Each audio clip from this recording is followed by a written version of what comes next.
Hello, my name is Ashley Flanagan. I'm a professional stylist at Norris of Houston Salon and Day Spa in Houston, Texas.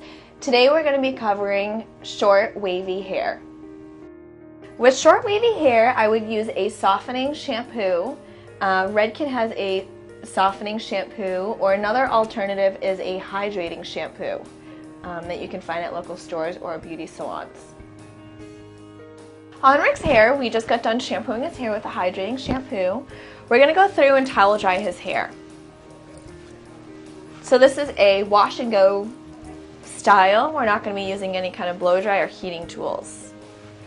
So after towel drying Rick's hair, I'm going to go ahead and use a nice softening paste, about a dime sized of an amount in Rick's hair. We're going to put it through our hands like a lotion, and we're going to work from forcing the hair forward and then backwards, down to the side and to the other side.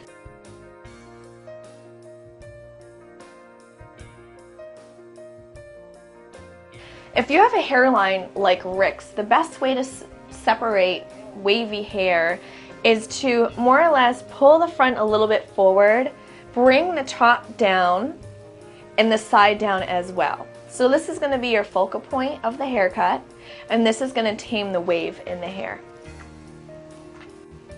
Another option for short wavy hair, instead of having it straighter and flatter on top, calming down that wave, work with the wave. Bring the hair forward using that wave to create some volume on top. Wave is controlled on the sides and on the back with some volume on top. And that is how you style short wavy hair.